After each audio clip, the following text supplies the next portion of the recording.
All right, that should fire you up, ladies and gentlemen. Welcome to Cold War Radio Live, your number one source for government and political talk anywhere, coming to you from the Steel City Resistance studio in Pittsburgh, Pennsylvania. I'm Hutch Bailey Jr., deep down in the broadcast bunker, and from Ice Station North Studio somewhere on the vast Norwegian Sea, come in Radio Norway. Good evening, Hutch, and good evening to our lovely audience. It's a fantastic Tuesday morning, 2:36 a.m. here in Norway, and I hope Trump is finished now. Not often I say that, but he was just doing a speech in Johnson City, Tennessee before we went on air, but I think he's finished now, and I hope this will be a fantastic interim for our conservative patriot audience. Absolutely, no doubt about it. Please follow me on Spreaker, like the Facebook page, facebook.com/Cold War Radio 22. You're going to really want to like that page because some of the audio from this evening's episode was extracted from rather longer video files, which are at the Facebook page. Just look for episode 633. Look for 633 in the post. You can catch the podcast on your Roku via Blueberry. However, I went to Blueberry today, and I got to look and see what happened to that RSS feed. I'll fix that, though. You can catch it on YouTube, the405media.com. Cold War Radio is an iHeartRadio program. There is a free Cold War Radio app, which that's probably the best way if you listen on your phone. Go to your app store. It's also on Spotify, iTunes. If you want to send an email to the show, it's hutch@steelcityresistance.com. The Cold War Radio Patron Hotline, 412-567-1460. The chat room is up on Spreaker as usual. That's the best place to catch the show is live and being on the chat room. Some great people in there that come back episode after episode, and I can see there's some new names in there, so that's always welcome. Adjusted the sound a little bit. I hope it sounds good to everybody out there. We sounded a little bit low on the last episode. Hopefully we fixed that. Please go to steelcityresistance.com and catch the research room, or over in the right-hand margin, you can become a Cold War Radio patron. If you want to send mail, it's Cold War Radio, P.O. Box 96022, Pittsburgh, Pennsylvania, 15226. Cold War Radio.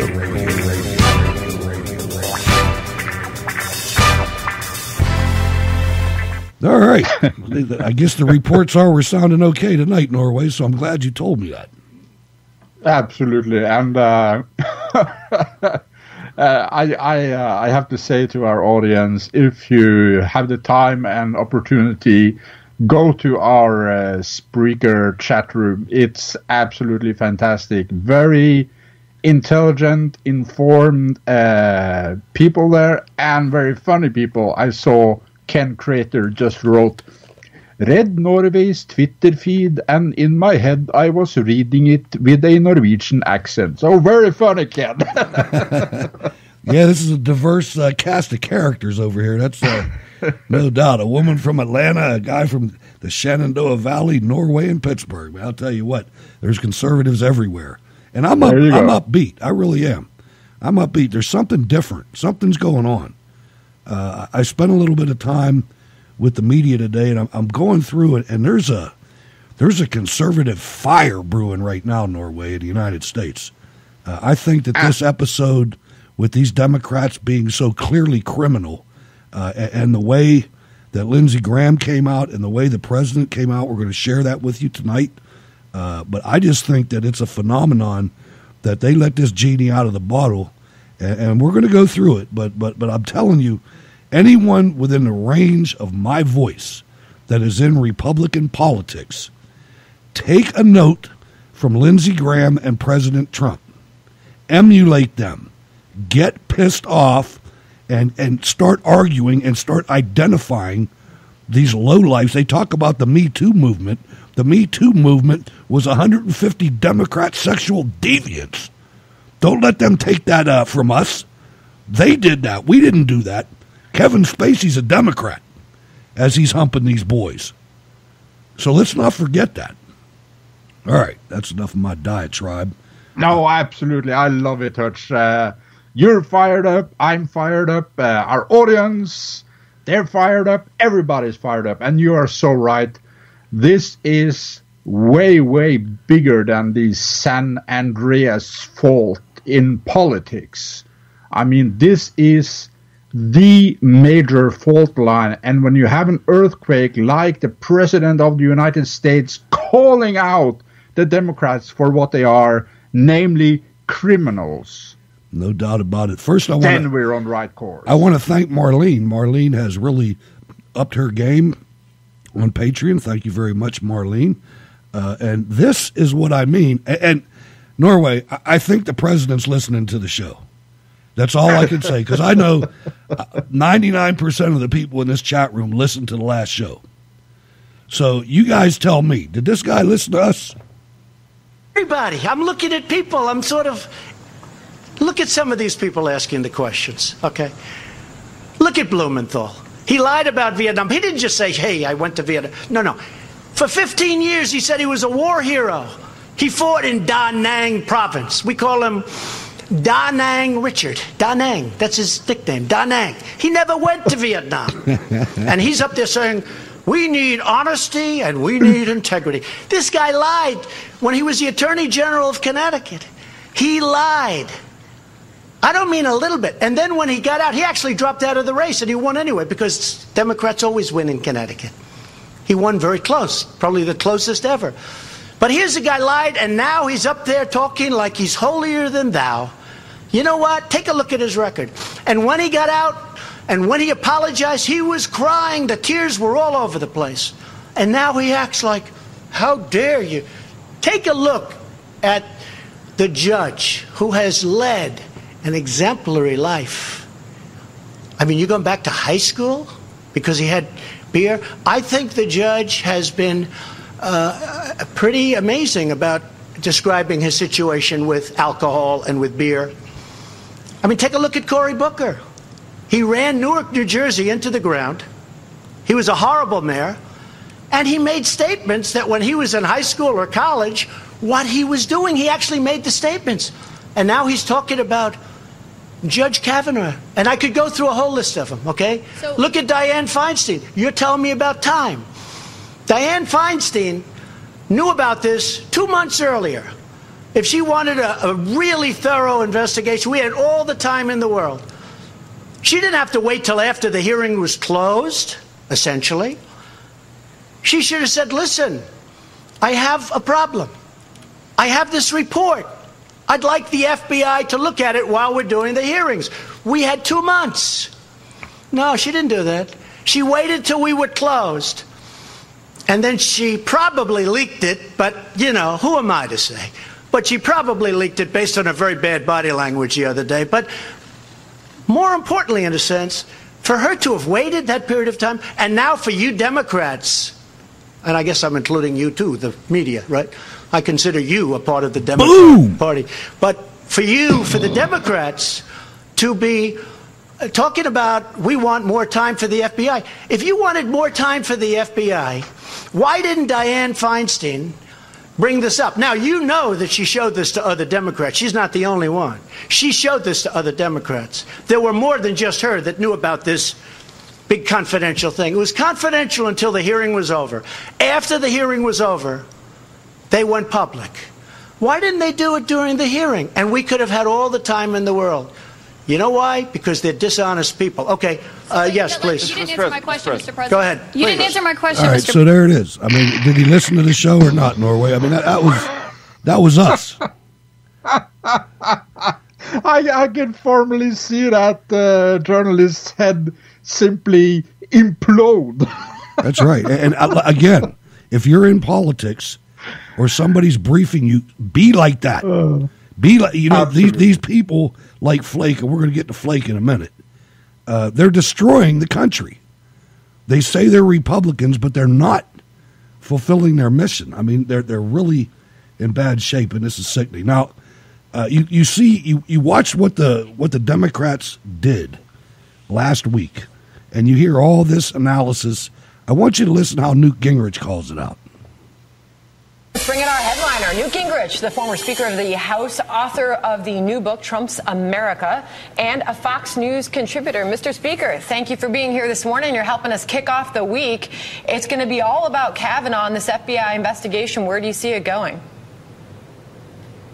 Well, let me say, first of all, congratulations on your first year. It's Thank been you. very, very successful, and I always enjoy being with you and Bill. So thank you. Thank you. Look, I think it's pretty clear if people are honest and they look at folks like Senator Booker saying you're complicit with evil if you're for Kavanaugh, they look at Senator Unruh saying men should shut up.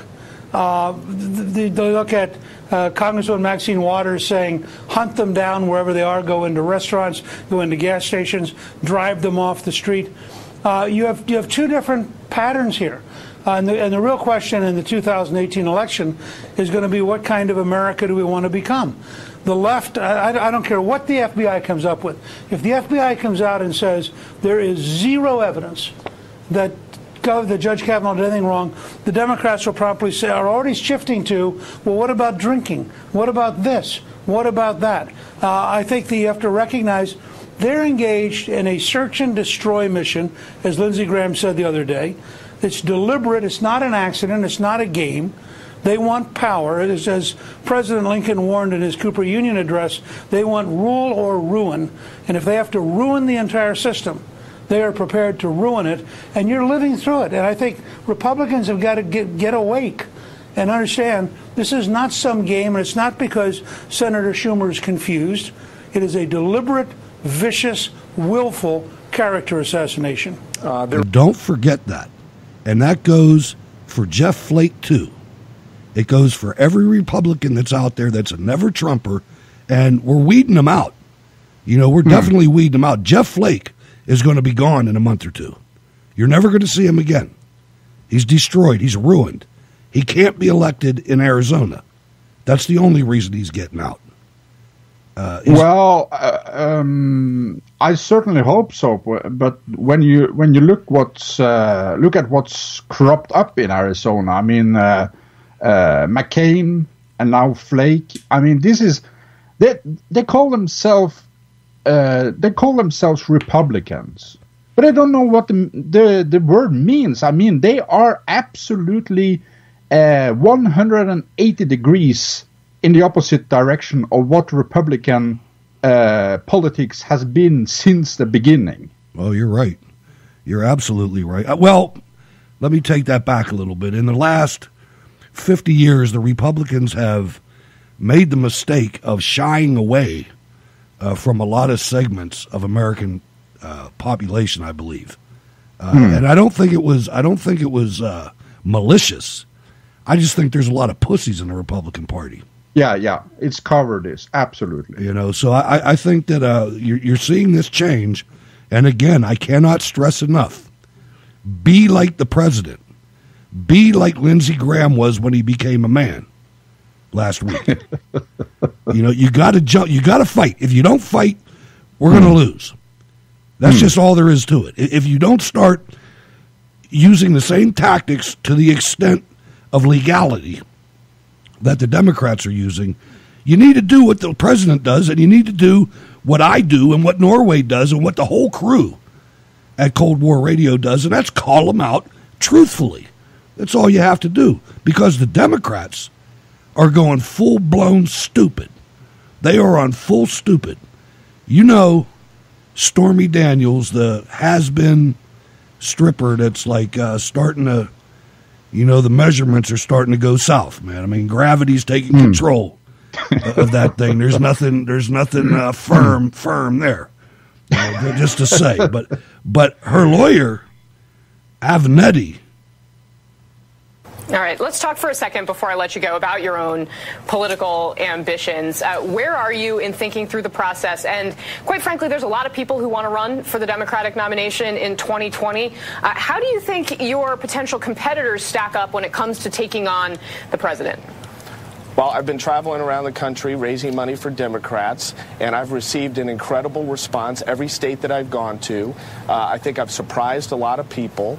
I've received a lot of encouragement in various states to run. I've received a lot of encouragement from the Democratic National Committee and senior leadership within the committee, frankly, to run. And people want a fighter. And people want somebody that can actually beat Donald Trump. I don't care how much experience you have. I don't care how deep you are on policy. If you can't beat Donald Trump, you don't have any business running for the presidency of the United States in 2020. Because if you can't beat Donald Trump, you go home.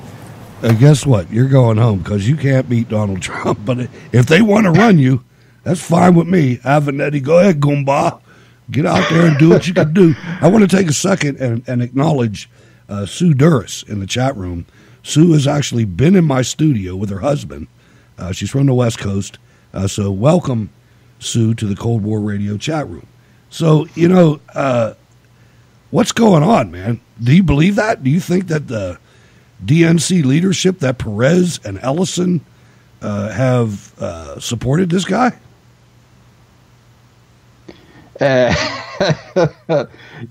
Anything is possible these days, and I think the guy is legitimate. He's not a lawyer. He's a loydem, a loyal Democrat or a loyal card-carrying Democrat, thug. Aside from being disgusting, I actually think that in his head he thinks that, I can become president of the United States, Yeah, I do. I can't believe it. It's like, you're saying that a Supreme Court justice nominee is running gang rapes when he's 17 in high school? Are you kidding me, man? You're saying that and you expect somebody to believe that? When I listen to this stuff, I go back through my childhood, and I was not a goody two shoes. I'm in the middle of the city, and we were doing what we do in the 70s and 80s, and it wasn't all pretty, but it was nothing like that. I went to some parties in some rough parts of town, and I never saw anything like that when we were 16, 17 years old. It's all ridiculous. Let's take a moment, Norway, and just bow our heads and be thankful for where we are, because the Indonesian earthquake and subsequent tsunami death toll has risen to 844. So we wish Godspeed in the recovery in Indonesia. Indonesia's a big place now, and that's a lot of casualties. Yeah, absolutely. It's an extremely populated area of the world, Indonesia, and a lot of Muslims over there. But I'm just saying, a lot of mosques too. Yes, a few terrorists came from there as well. But earthquakes and tsunamis, especially tsunamis, it's absolutely amazing. What a devastating power there is in a tsunami. It's energy on a magnitude that we have problems imagining, and throughout history, it's wiped out coastal communities, it's wiped out nations. And when I see the attention that you talk about mosques here, when I see the attention Indonesia gets now compared to the Japanese tsunami, the tsunami that struck Japan, you remember Fukushima and all that followed. I mean, that tsunami wiped out 1/4 of that country's GDP in an instant.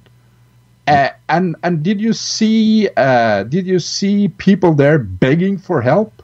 No, right. They were out in the streets the day after, with shovels and masks on and shoveling dirt out of their streets. And that was a genuine economic problem, and I'll tell you, because up until that point, I'd been the proud owner of 3 brand new Toyota pickup trucks, and I was ready to get number 4. And it was so devastating that there were no pickup trucks on the lots in Pittsburgh, Pennsylvania, on Toyota lots when I wanted to trade my truck in, and I'm now a proud Ford F-150 driver. You know, and that's the real deal. I wanted a Toyota, but they just weren't there. Absolutely. And I mean, this 2011 tsunami, it was absolutely horrendous. The videos. But you know, I think it tells a lot about the focus in media, because I expect that I don't wish anyone should perish in an earthquake or a tsunami, but this is politics too, you know. And I don't think that the 2011 earthquake and tsunami in Japan will get nearly as much coverage as what we'll see from the Indonesian earthquake now, even though it on the face of it looks smaller than but Japan. They're people of color, man, of the right color, not just people of color. Because I'm a person of color too. I think I have color, you know. But it's just the way it goes. Now, something that's starting to disturb me, and it's not really anything that I wasn't expecting, but you've seen an onslaught lately of last-ditch efforts from leftists. I heard about a Georgetown professor saying that all white men should be castrated and their corpses should be fed to pigs. A Georgetown professor. My father went to Georgetown. You know, it's like it's the whole United States Diplomatic Corps went to Georgetown, and they're talking like that. Jane Fonda says, get out in the streets and shut down the country if Trump fires Mueller. Hanoi Jane out there, and this is more and more prevalent. I mean, this is, believe it or not, there's people out there that their mental capacity only allows them to listen to people like Hanoi Jane. What we're up to now, Hutch? Da Nang Dick and Da Nang Dick. Hanoi Jane. There you go. That's what we got. I mean, this is where we are now. I want to say something about when Jeff Flake came out and did what he did. I kind of thought, well, oh man, you know what? If this works out, and I'm weighing in the back of my head, to me, the FBI is an arm of the Democrat Party at this point. Until we get an attorney general that can fix the FBI is my enemy. I have no use for them. I didn't want an investigation. I want nothing to do with them until they burn the place down, because there is a disease in the FBI, and I don't know how far down it goes, and it doesn't seem that anybody's looking. So I was wary from this about this FBI probe from the beginning. But when Jeff Flake did this, I thought, well, maybe this will be a blessing in disguise. Maybe they'll do it in a couple days. My man will be exonerated. Incidentally, did you see that 200 protesters went to Kavanaugh's house and like destroyed the lawn and spray painted stuff and threw fecal matter? I saw a report on that. I'm not reporting that as fact, ladies and gentlemen. I'm reporting that as, did this really happen? I you know, it was an ABC report. I can't see. I can't say that. No way, because I mean the hate, the absolute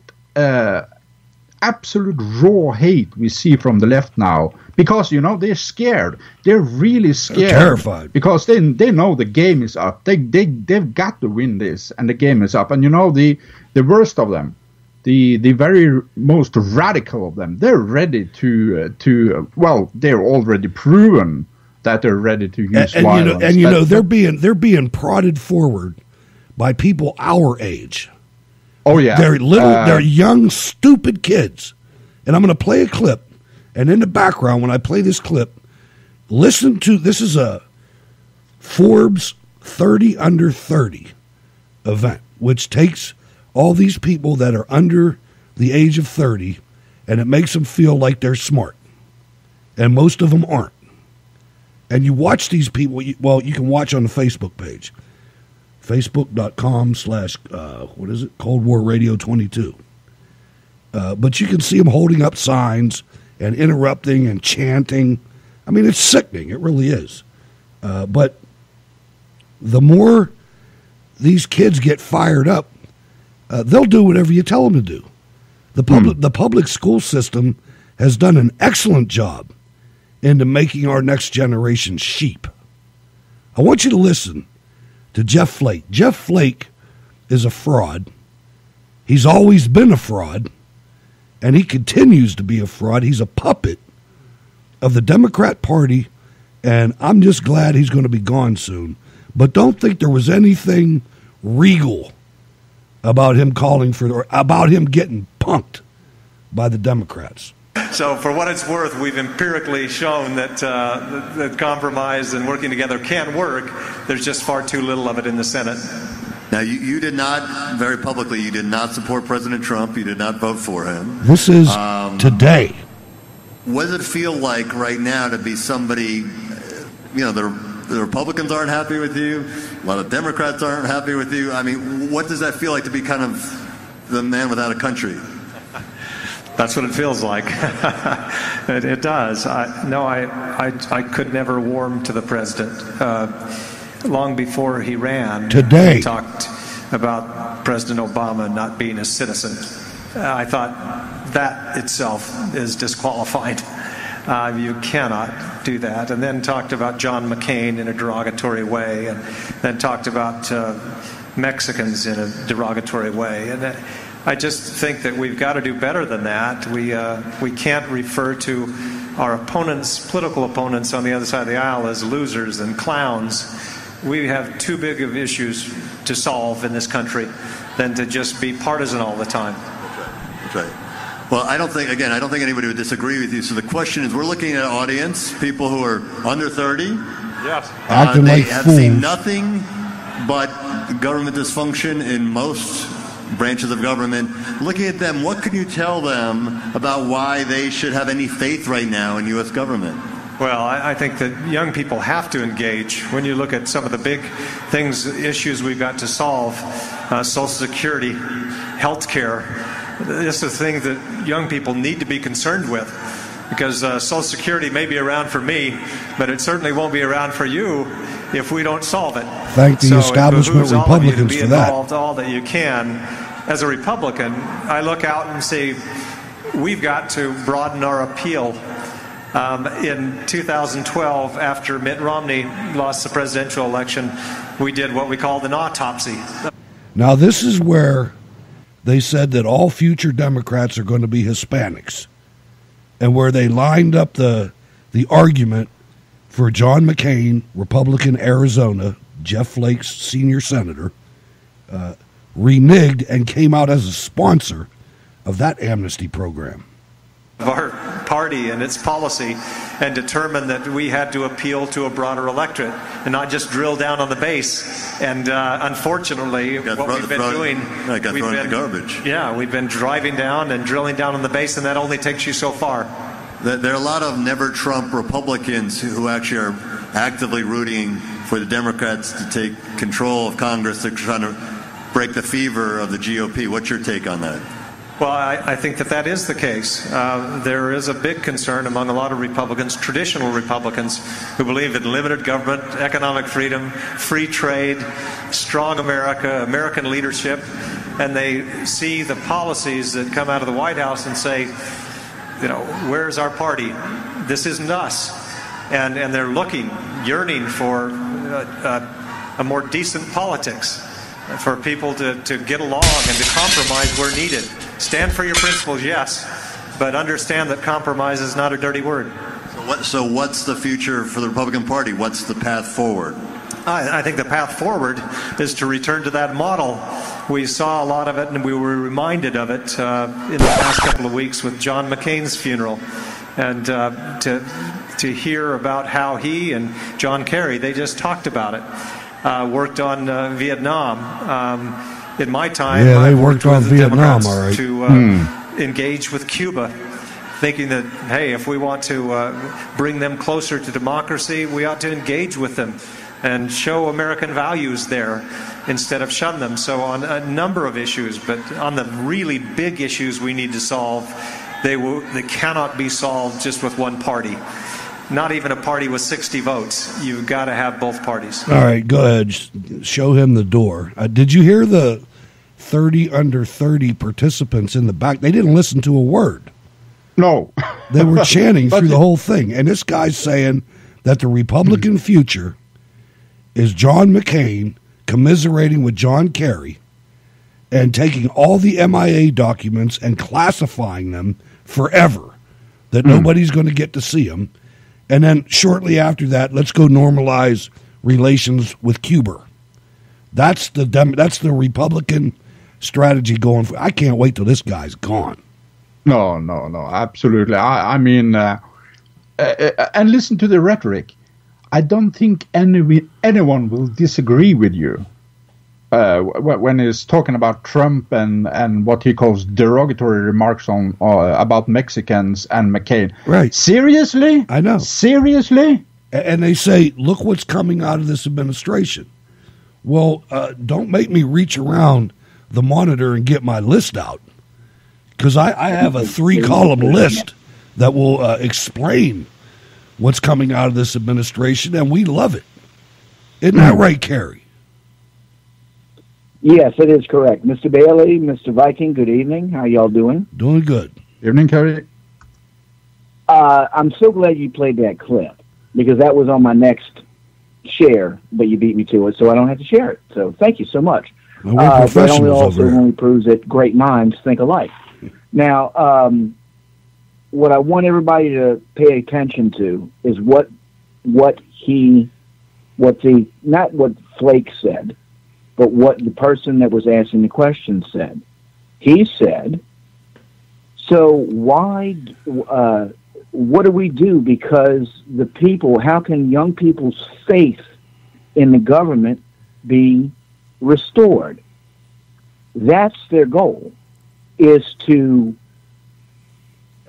cause doubt in law-abiding citizens, to make them think that the current system doesn't work, so we have to go to a new system because this is broken.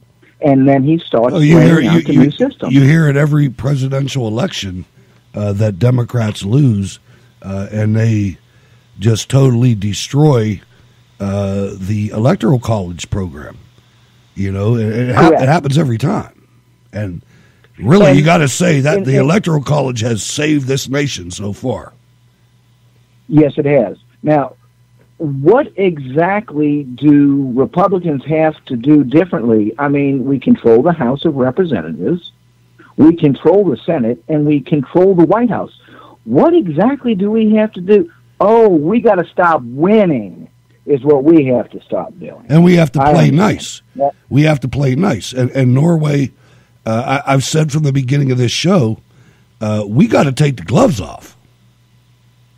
Absolutely. Well, I mean, he is talking about decent politics and says that compromise is not a dirty word. I mean, what the heck do you mean? Bend over and kiss the ring of dictators. Is that a dirty term? I mean, come on.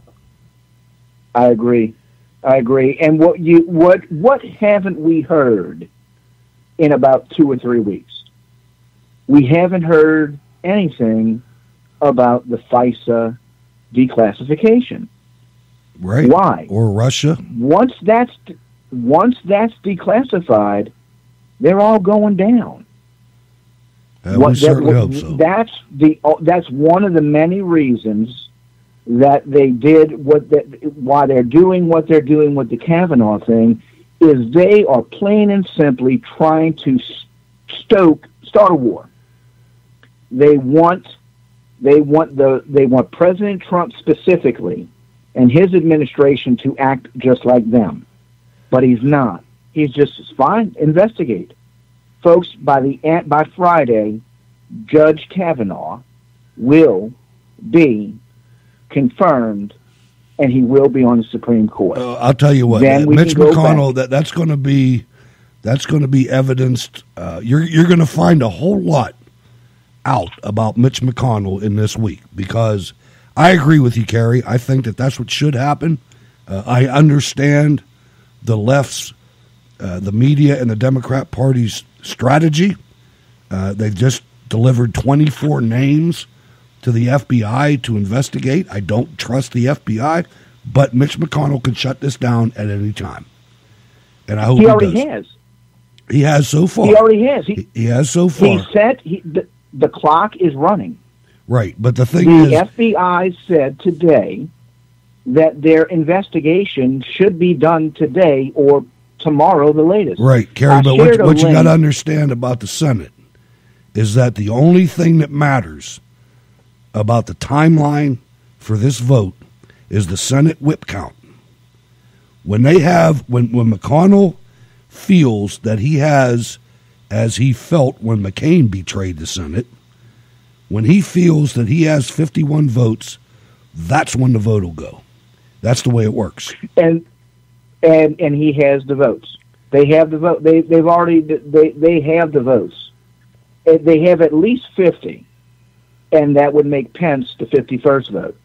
And then it'll go forward.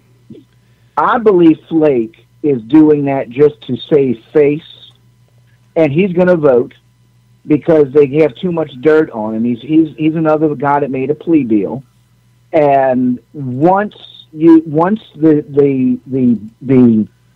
borderline Democrats, because there's quite a few, you've got to remember there's a bunch of senators who are in Trump states that Democratic senators that are in Trump states that if they balk, then they're out of office. And there's quite a few of them. So once those guys see that, well, the Republicans have 51, I'm not going to fall on my sword just for a losing cause. I think they already got that vote, because I saw McConnell just before we went out had sent some signals that the vote was going ahead now, and I think actually, well, there are two Democrats. I don't remember her name now, but there are two Democrats that can feel the heat in their state. Manchin that would probably vote for it. Governor or Senator Manchin's one, and O'Donnell's another. The one guy from what? I'm sorry. Go ahead. No, that's it. Kerry, I got to go, man. We're running out of time. Thanks for calling, man. Thank you so much. Thank you so much. All right, it's Kerry from Florida. Always a good call. 412-567-1460. Rocky reached out to me earlier, and I blew everything. And then finally today I got in the studio and took some time, and you people have said that you like this segment, so here we go. The President of the United States of America takes pleasure in presenting the Navy Cross to Lance Corporal Brady A. Gustafson, United States Marine Corps, for extraordinary heroism while serving as turret gunner, lead vehicle, 3rd Squad, 2nd Platoon, Company G, 2nd Battalion, 7th Marines, Marine Corps Forces, Central Command Forward, in support of Operation Enduring Freedom on 21 July 2008. In the village of Shawan, Afghanistan, Lance Corporal Gustafson's squad was ambushed from multiple positions by enemy insurgents with rocket-propelled grenades and medium machine gun fire. The attack was initiated by a rocket-propelled grenade that pierced the hull of his mine-resistant ambush-protected vehicle and struck him, resulting in severe traumatic injury to his right leg. Despite bleeding profusely, Lance Corporal Gustafson quickly identified enemy positions and engaged them with accurate fire from his M240B machine gun while a tourniquet was applied to his leg. When the vehicle to their rear was disabled by further rocket-propelled grenade fire, he directed his driver to push the vehicle out of the enemy's kill zone, and shortly thereafter the vehicle was engulfed in flames. Although medium machine gun fire continued to impact around him, Lance Corporal Gustafson remained steadfast, returning concentrated fire on the enemy. His effective suppression allowed the Marines behind him to safely dismount and exit their burning vehicle. Lance Corporal Gustafsson braved the effects of shock and reloaded his weapon twice, firing more than 400 rounds before he allowed himself to be pulled from the turret and receive medical treatment. By his bold actions, daring initiative, and total devotion to duty, Lance Corporal Gustafsson reflected great credit upon himself and upheld the highest traditions of the Marine Corps and the United States Naval Service. Lance Corporal Gustafsson, job well done, and God bless America. God, I love those guys, man. God bless America. I know, and you know, Hutch, Gustafsson is pronounced Gustafsson, and it's a very, very, very Norwegian name. Not Swedish, not Danish, not anything but Norwegian. Well, thank you for correcting me. I'm just the ugly American here. Oh, but I got to tell you, no problem. I got to tell you, 400 rounds. That's two slings, 16 pounds apiece. Of seven, I think it's 7.62. Is that the 240? Is 7.62 or is that the 5? Anyway, no, that's a squad automatic weapon. But wow, what a guy! And you know, Rocky sent me transcripts of an interview that was done by this guy, and my segment, that's called the honor roll. That's the segment, the honor roll, is the actual citation on the medal, because with my own experience, and I won a Bronze Star, but it wasn't for valor. It was for executive stuff I did in up-armoring equipment and things like that. But once that citation's read, nobody else ever hears it. That's why I do it that way. But the story that I got from Rocky, this guy takes the initial blast of the RPG from the MRAP turret and doesn't really know what happened, because that's the nature of traumatic battlefield injuries. They happen, and you don't necessarily know exactly what happened right away because you're still fighting for your life. And that's what this guy was doing. And he's up in the turret, and this RPG comes in, and a blast goes off, and he says, man, I got to get higher. And he goes to get higher, and he's under excruciating pain, because he looks down and his right leg's gone. It's only hanging on by the calf muscles. And some guy, and the driver got hit in the head. And another guy in the MRAP sees what's going on and starts putting a tourniquet on the thigh of this medal or this Navy Cross recipient. He looks up and sees all the bulletproof glass in his commander's cupola being shattered by small arms fire. That means they're close, Norway. Absolutely. And he gets up there and kicks ass anyway. God, I love these guys. Thank you, Rocky. I mean, that is the stuff that legends are made of. And guy's 20 years old. He's a Lance Corporal. Absolutely. And, you know, I saw President Trump today award the Medal of Honor to Staff Sergeant Shure, to my fellow medic, Staff Sergeant Ronald J. Shure II, for actions he took in 2008. That was beautiful. In support of Operation Enduring Freedom. And wow, what a story that and I'm was watching as this. well. I'm watching this, and he's in his I think they call it the Army service uniform. I'm not sure, because I got out a couple years ago and they changed uniforms on me. But he's in full dress, but he's got a goatee. And I'm thinking, what's going on here? And you know why? Because he's a standing member of the United States Secret Service. That's what he does now. God bless America, man. Absolutely. I mean, this is the stuff legends are made of, and these heroes. I'm really grateful to Rocky that he brought up that suggestion, because we need to honor these guys. Yeah.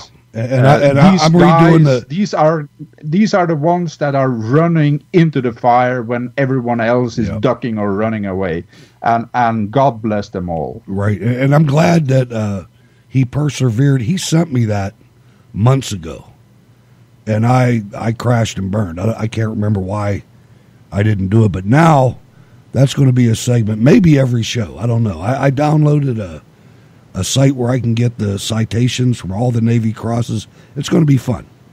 I mean, fun but reverent.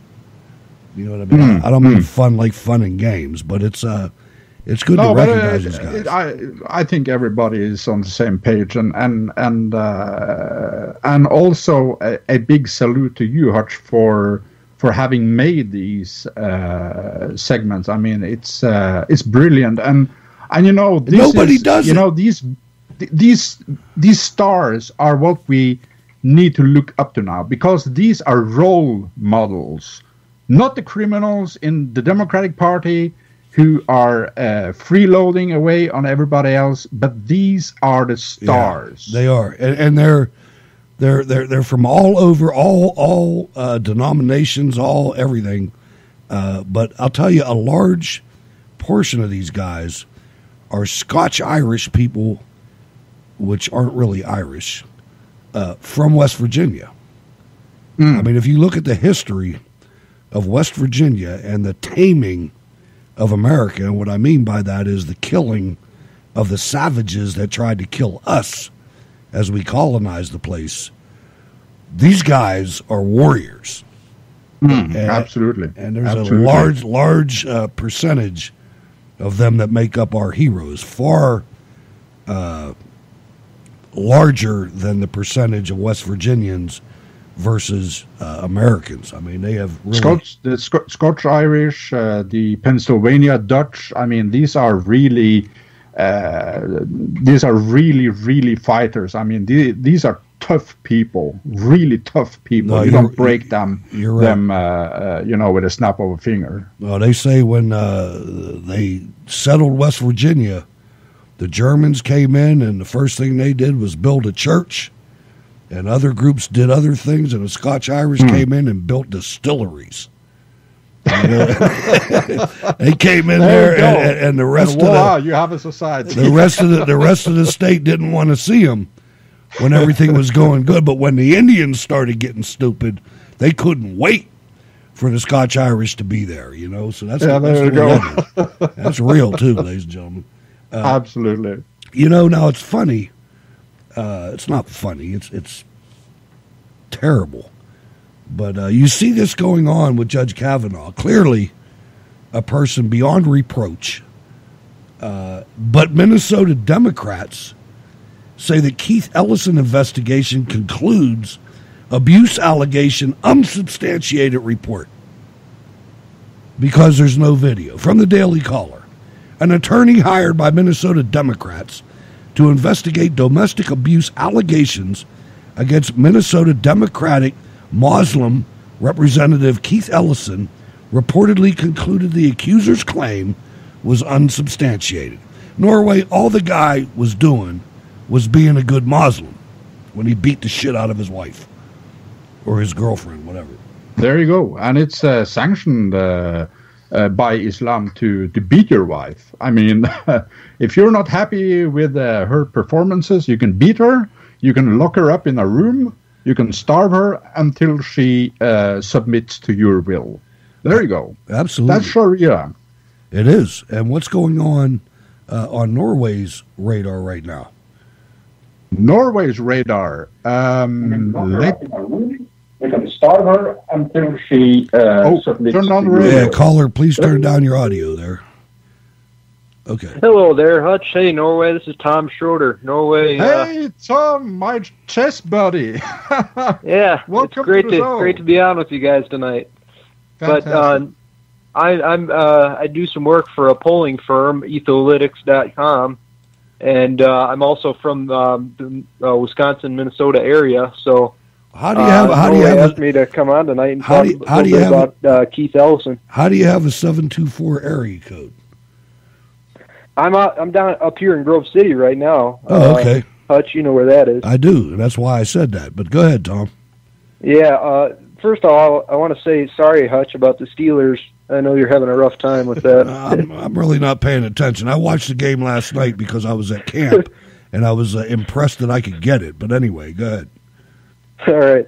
So in Minnesota, we got Keith Ellison running for Attorney General going up against the Republican Doug Wardlow.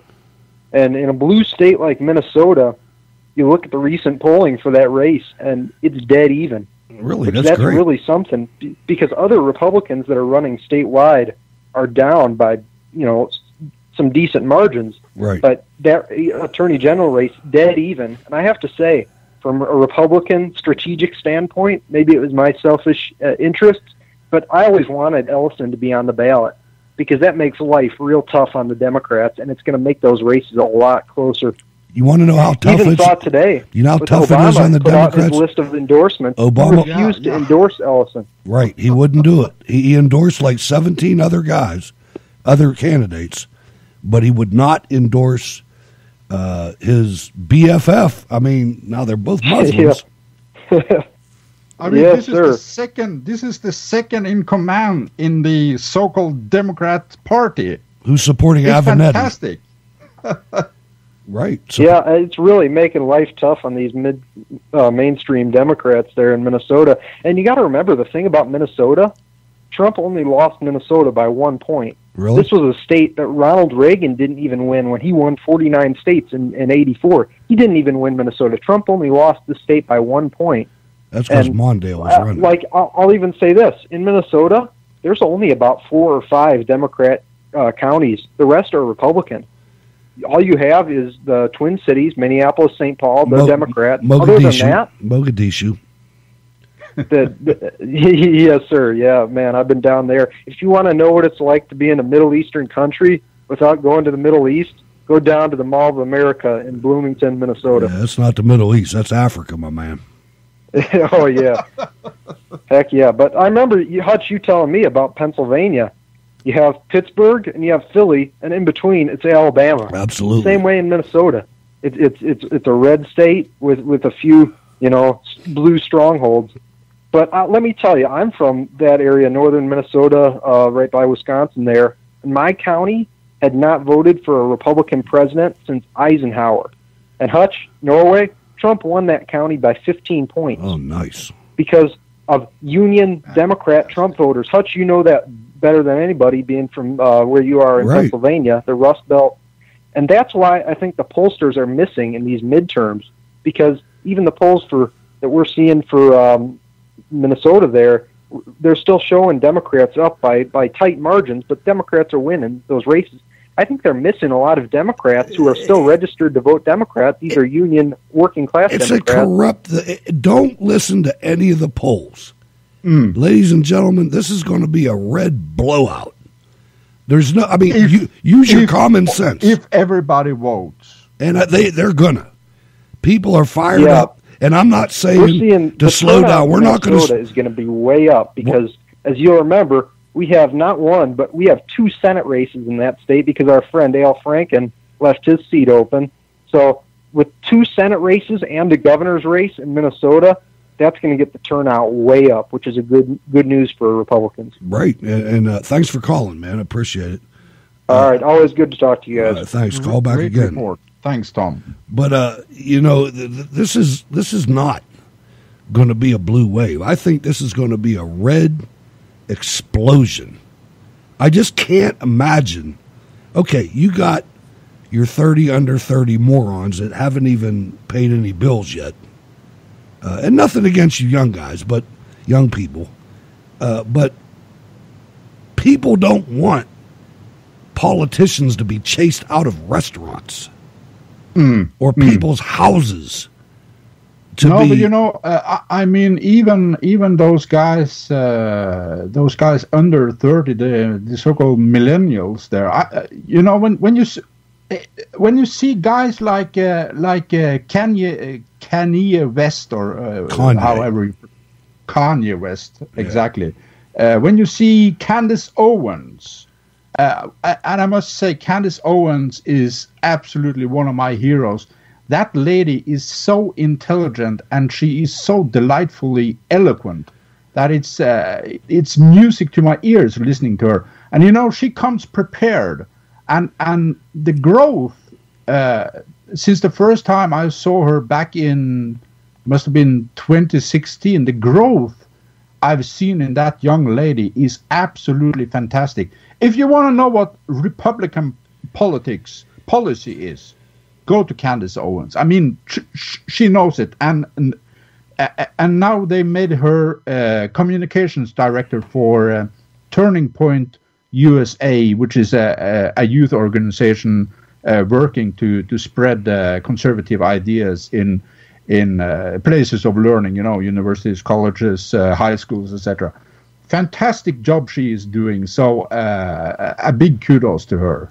She is doing yeoman's work, and she's out there and on a lot of platforms have accepted her. So that's good. I mean, I think she's a little bit high strung for me, but I mean, you watch her in those interviews, she's like, but yeah, but you know, she's doing the right thing. She has the arguments, and she rides into battle, you know, and that's the kind of people we need. We need people to lead the charge now. Trump is absolutely ahead of the charge, and it's good to see young lieutenants riding in behind him and defending the flanks. And it's a little bit of good news out of Quebec in Canada. It looks like they're going to the right, and maybe we can take this Trudeau down. What a moron that guy is! But he got his butt handed to him when we destroyed NAFTA and renegotiated an agreement where maybe we can make some money too, and not just everybody else. I got to ask you a question, Norway, and you may. Yeah. I'm kind of ambushing you here. You might not know anything about this, but I'm going to guess that you do. I saw this and it blew my mind. Norwegian surfer Anker Olsen Fransen, 17, prepares for the Lofoten Masters 2018 surfing competition in the Arctic Circle. Can you spread any light on that for the audience? Because to me, that sounds crazy. Yeah, it's a little bit crazy. I've actually got an uncle that was a police director, chief of police. He's retired now, and that is one of his pastimes. Is actually to go kayaking, all seasons, and I mean. Now, ladies and gentlemen, you got to understand, Norway's uncle, if he's anything like Norway's like about 6'14". Yeah, I can't divulge his name, but they call me Little and his name. There you go. So he's big. He's a big dude. And when the criminals see him, when he walks into a room, everybody shuts up and sits down, and that's a good thing when you're a police officer and trying to calm things down. So absolutely. Okay, so now I'm going to try it one more time. 412-567-1460. But let me let you get your story in. Okay, my story. I heard a lot of people in the previous weeks say that. Oh no, we're so tired of hearing about Kavanaugh and not Kavanaugh again. That is bullshit. Cut that out, because Kavanaugh is more than Kavanaugh. Kavanaugh is the very symbol of the momentous battle we are in for our future existence. I've done a little experiment tonight, Hutch. I've actually written an article on norwayfortrump.com. That's Norway 4 with a number 4. So norwayfortrump.com, and I'll post the link in our Spreaker chat room, and maybe you can put it up on your homepage as well. And I'm going through quite a few points about the testimony the other day.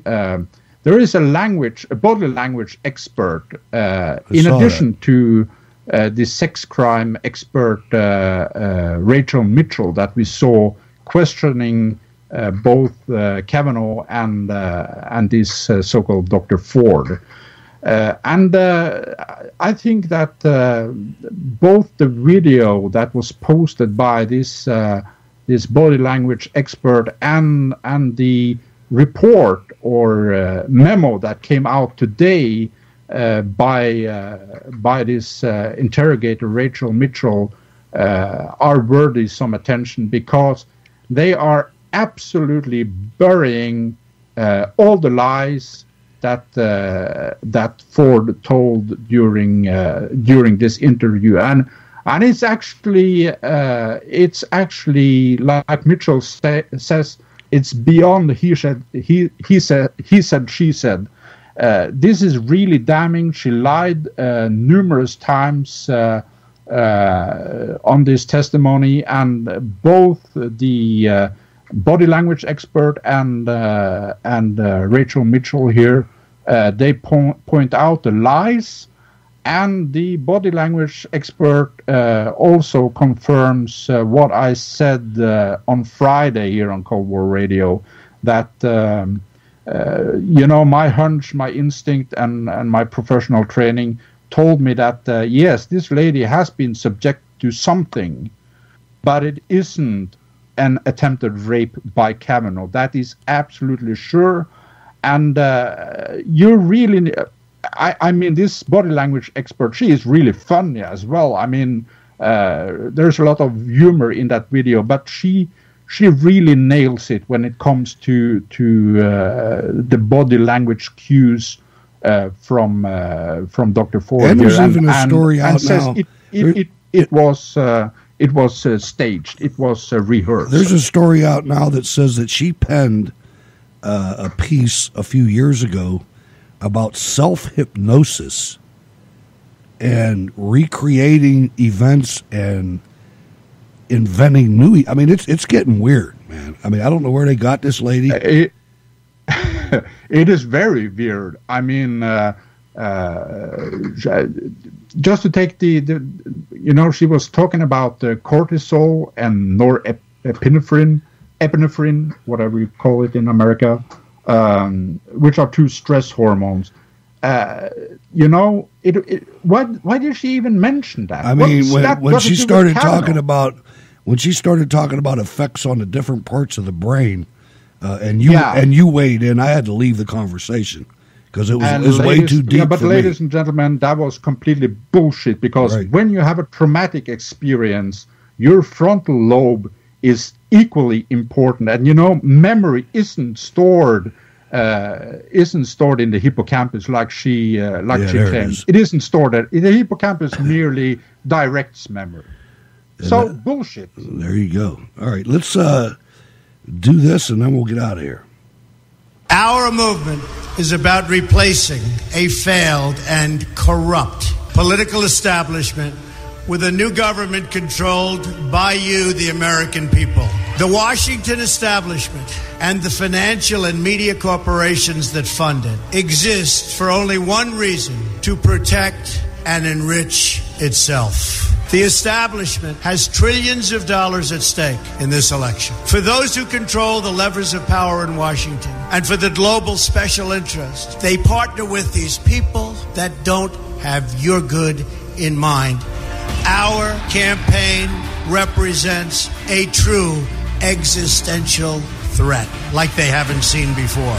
This is not simply another 4-year election. This is a crossroads in the history of our civilization that will determine whether or not we, the people, reclaim control over our government. The political establishment that is trying to stop us is the same group responsible for our disastrous trade deals, massive illegal immigration, and economic and foreign policies that have bled our country dry.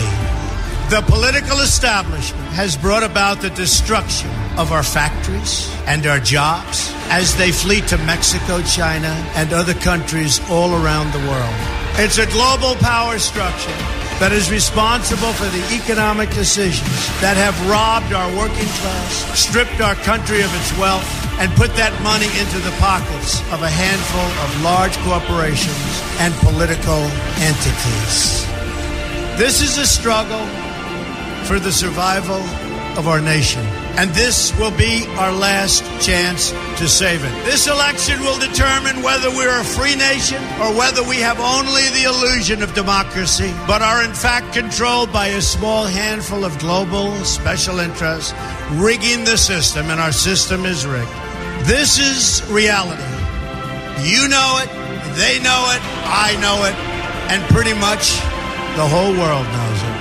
The Clinton machine is at the center of this power structure.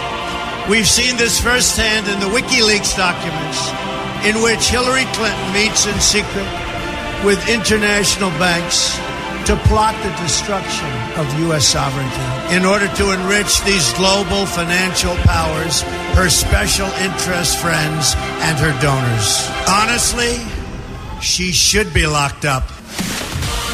The most powerful weapon deployed by the Clintons is the corporate media, the press. Let's be clear on one thing. The corporate media in our country is no longer involved in journalism. They're a political special interest, no different than any lobbyist or other financial entity with a total political agenda, and the agenda is not for you, it's for themselves. Anyone who challenges their control is deemed a sexist, a racist, a xenophobe. They will lie, and then again, they will do worse than that. They will do whatever's necessary. The Clintons are criminals, remember that. This is well documented. And the establishment that protects them has engaged in a massive cover-up of widespread criminal activity at the State Department and the Clinton Foundation in order to keep the Clintons in power. They knew they would throw every lie they could at me and my family and my loved ones. They knew they would stop at nothing to try to stop me. Nevertheless, I take all of these slings and arrows gladly for you.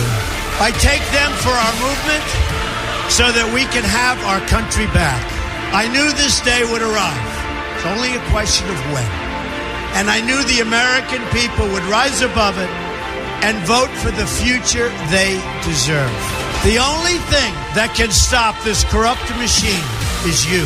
The only force strong enough to save our country is us. The only people brave enough to vote out this corrupt establishment is you, the American people. Our great civilization has come upon a moment of reckoning. I didn't need to do this, folks, believe me. I built a great company, and I had a wonderful life. I could have enjoyed the fruits and benefit of years of successful business deals and businesses for myself and my family, instead of going through this absolute horror show of lies, deceptions, malicious attacks. Who would have thought? I'm doing it because this country has given me so much, and I feel so strongly that it's my turn to give back to the country that I love.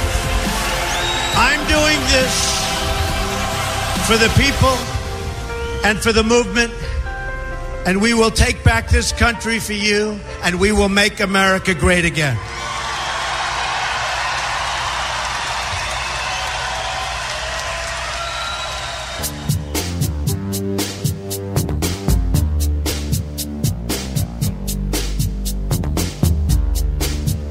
You are listening to Cold War Radio. And we certainly thank you for doing that.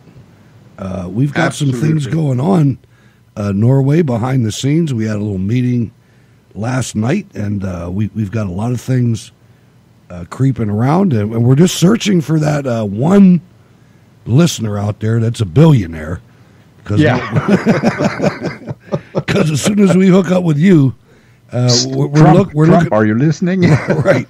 We're looking at a station. We're looking at a radio station, an internet streaming radio station. We're looking at it, Did you hear that, folks? We're looking at becoming a radio station. So, needless to say, Hutch, that will take some hard work and some dollars. Absolutely, and I think that I think the audience can handle that, and also not only that, but also talent. You know, we've got some talent on board here, and I see some shows that could spin off from this one. But I know there's people out there that want to get involved in this kind of thing, and I would encourage you. If you need to know anything about podcasting or whatever, I've done many seminars on how to do that. And I'll also say, history be out there. Be prepared for an email this evening after the program. Absolutely. You guys are going to want to tune in on Friday. Sorry, come again? You're going to want to tune in on Friday, ladies and gentlemen. Amen to that, Hutch. And I would say that History B is a fantastic talent. I mean, when you look at she hasn't done very many videos. She's up to 8 now, but she's on a roll. And I mean, when you look at the content and the research behind those videos she puts up on YouTube, it is absolutely magnificent. And she is a natural. She is a natural presenter. She is very. She has a very good voice listening to, and she is clear-minded, and she always comes prepared. And that is probably because she is a school teacher. Right. And they usually come prepared, at least when they're good patriots like History B. Absolutely. So, last call, 412-567-1460. We'll keep the line open for another 60 seconds or so. If you'd like to call the show, we always appreciate the calls. Don't like callbacks, though. That doesn't work. But we love you anyway. But to what you said there, Hutch, we got some talent here, absolutely. I mean, Jack and Stacy, I know Stacy is busy now. She has a lot of irons in the fire. And right now it's football season, and her son plays football. So she'll be back on when the season is a month or so. End. Go ahead. Sorry. Oh, and I would say that what you said about people out there, if you're interested in making a podcast, if you got something to say it. And I mean, we need a lot more lieutenants helping Trump with this charge, because it is now or never. It is we're on the pinnacle of something momentous. I like to, in my mind, try to see into the future what is going to happen, and we are at a crossroads now. It can go one way or the other. I would say that the midterms now is as important as the 2016 election, maybe even more important, because we all know that Trump could do it. I mean, that man is a one-man army, and if he doesn't get everybody's support this November, everything he has done will be undone. And not only that, you're so right. We will revert to a totalitarian system where there is no coming back. And don't think that the Democrats aren't sitting there so pissed off that you heard Newt Gingrich. Oh, yeah. You heard him say it. The Cooper's address, or whatever he was talking about. The guy, so nobody ever heard of that address except him. But it ruined. They will ruin the joint. And if you look at what the left has done in the last year, there are reports out there right now that are saying that comedy doesn't need to be funny anymore. So they've destroyed comedy. They've destroyed dating. Can you imagine letting your son go out on a date right now? You know, without an affidavit from every woman in the room, you know, and everything else, and lawyers. I mean, this is ridiculous that they're ruining everything. They've ruined the NFL. They ruined the NBA. This is socialism, man.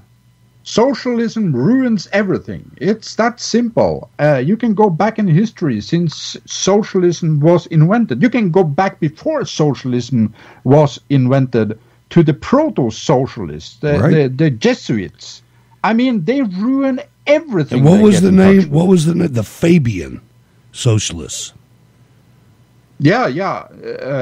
History is full of examples of the pre-socialist socialist school. ideas. Right, the Frankfurt School. I mean, these people they're just like Iran.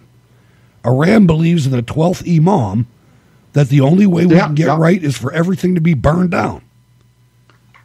Absolutely. And when you look at, I find it so pathetic that Obama speaks. I mean, if I was that man, with everything he did when he was pretended to be president, and everybody shut up about it.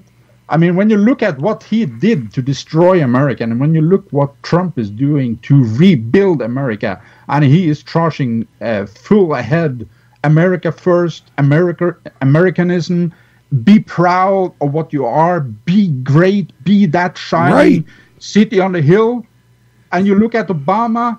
I mean, if I was that guy, I would go dig myself a hole and die in it. And not just Obama. You look at Perez and Keith Ellison. These are the heads of the other side.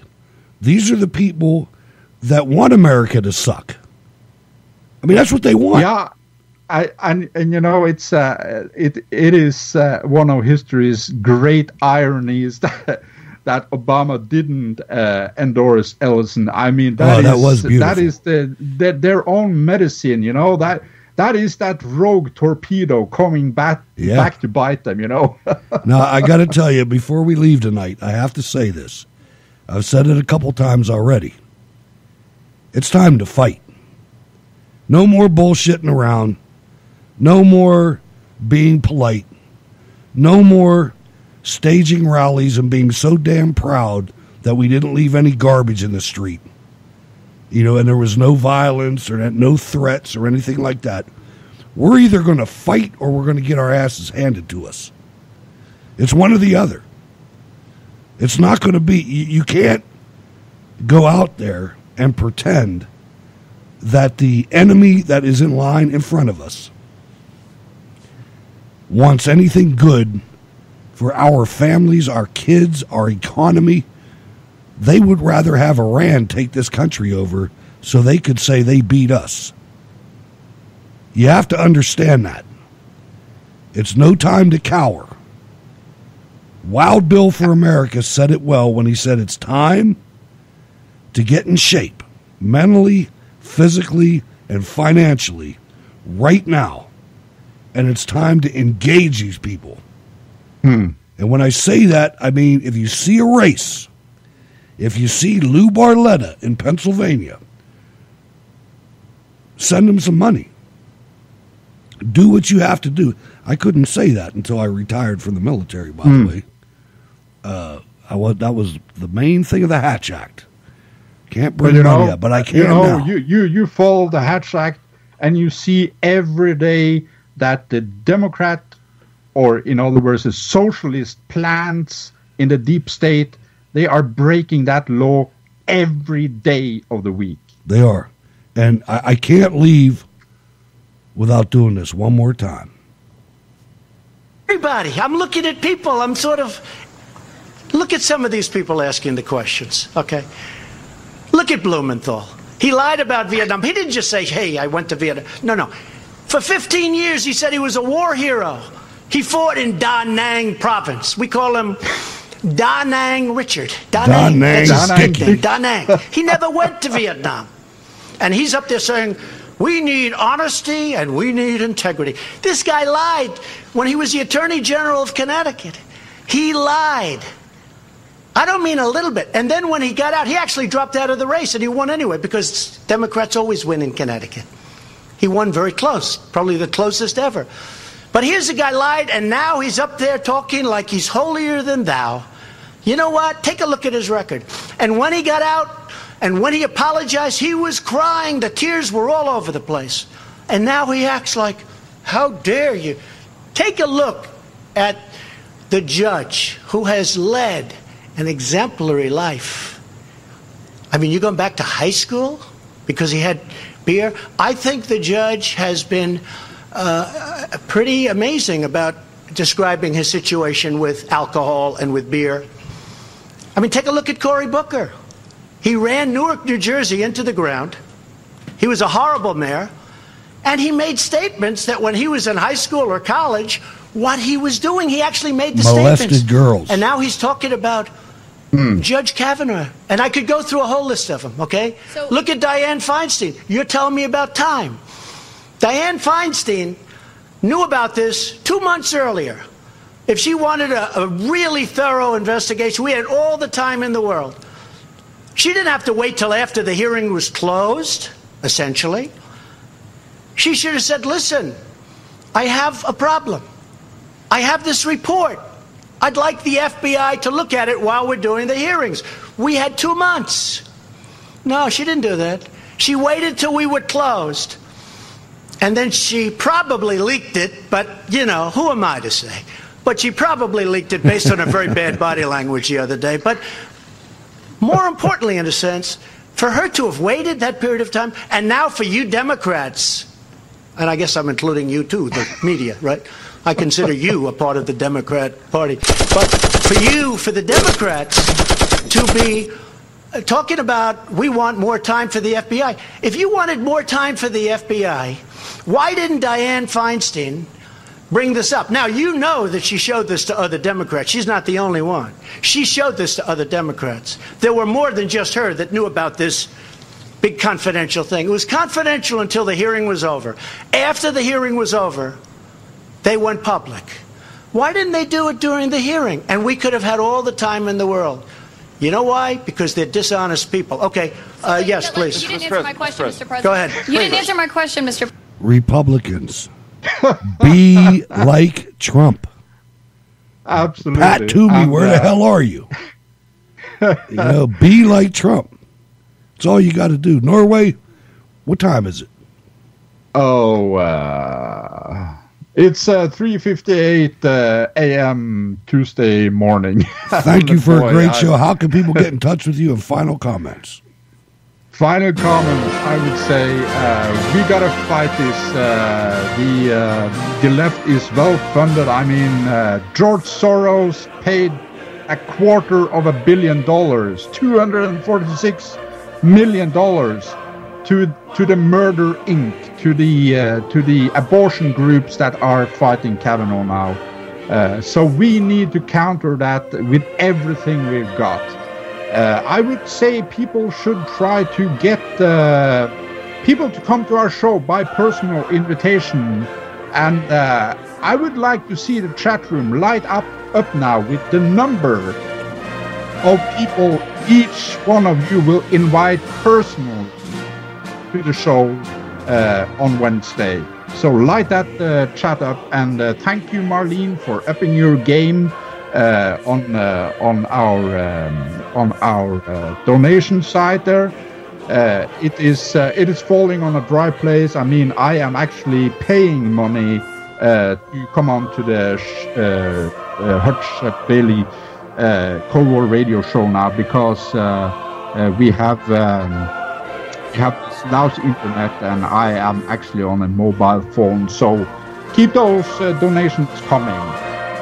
Jeff Lake, you can go and yourself. I mean, Cuba, show them American values there.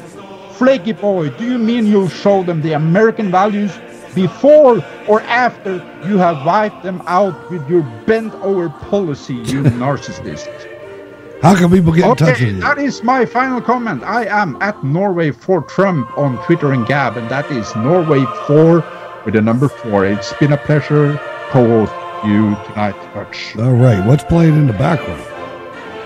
This is the beautiful Sons of Norway, or as we would say, Sønner av Norge. And it's a very, very patriotic song. And if you're so lucky you're in our Spreaker chat room, you'll see the lyrics coming up in English in just a short while. All right, thank you. I'm Hutch Bailey Jr. everywhere on social media. I want to thank everybody for listening live. And to those of you listening to the podcast, we love you as well. We'll be back Wednesday with Jack. Doggone, that was a good show. See you, Norway. We're out of here. See you, Hutch. God bless.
USA, USA, USA.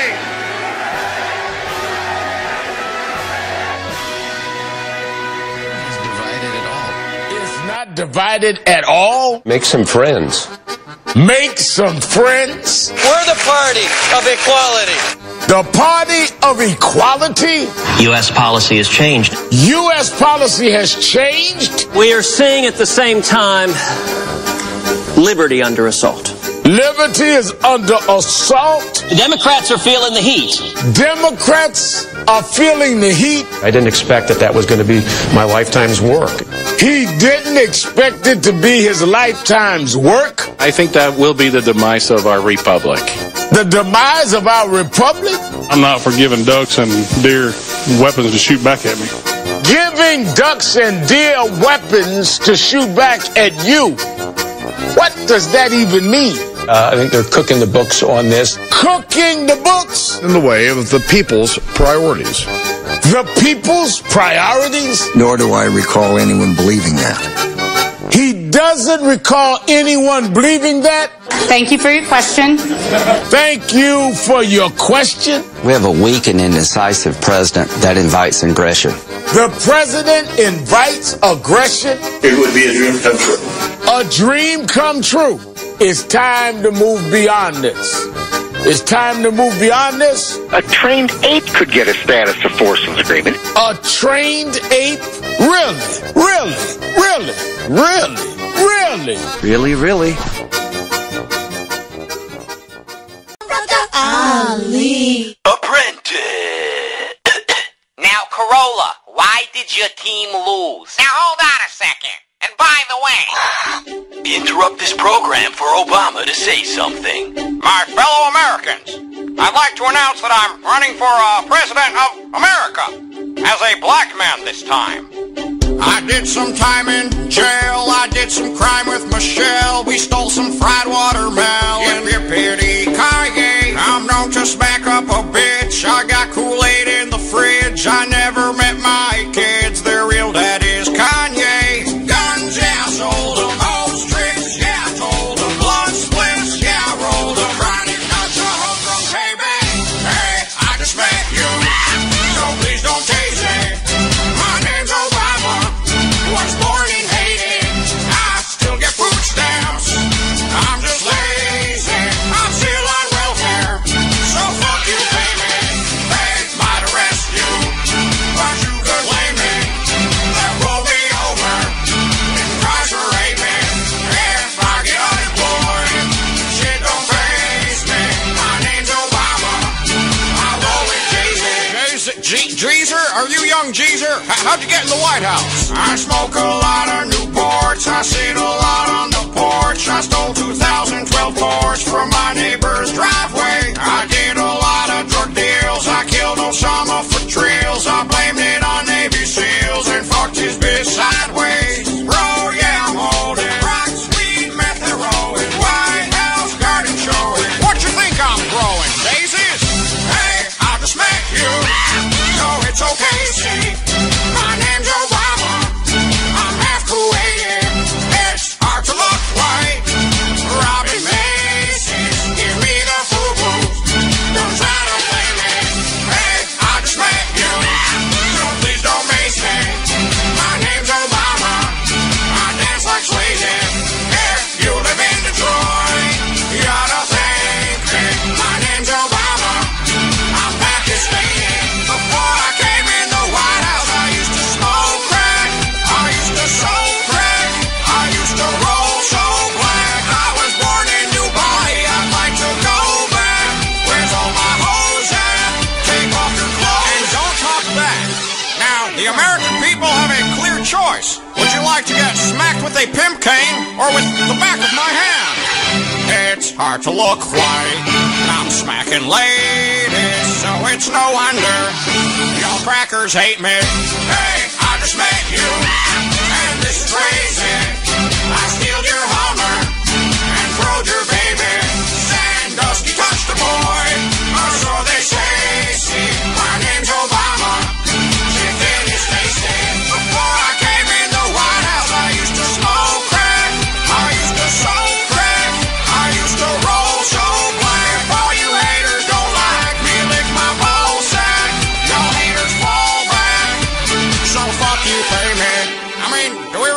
other black guy on unemployment right now?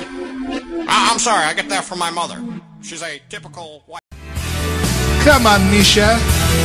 What? Do you believe in government assistance? What? Well, I've got something to say about it. And it goes something like this, Blair. Misha takes his girl out for free. Don't need no cash to eat. He pays with EBT order. Order. People get so jealous and mad. Americans make fuss cause their taxes go to us. It's bad. So bad. We got our Lexus in parking lot.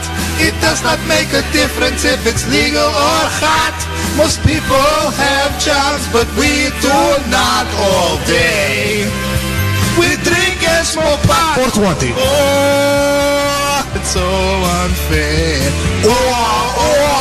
Living on welfare. We don't pay tax and we really don't care. Living on welfare.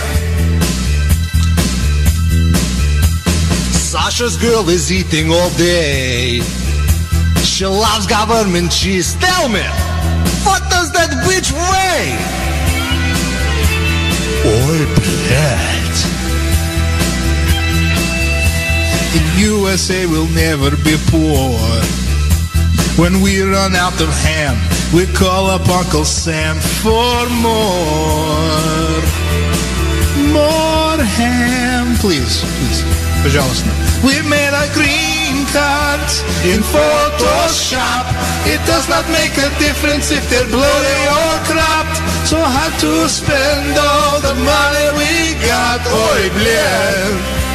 We'll give it a shot. Oh, we're halfway there. Oh, living on welfare, expensive suntans and grooming chest hair. Oh, living on welfare, living on welfare. Oh! Solo player. This guy's not so bad. I'm glad we picked him. He's not Thor. Busted. Oh, if we're pulled over, if we get stopped, we'll use your tax dollars to pay off the cops. Oh, it's so unfair. Oh, living on welfare, support our lifestyle, we're grateful, I swear. Oh, living on welfare. Oh, it's so unfair. Living on the welfare. I'm going to pick up my welfare check. BRB.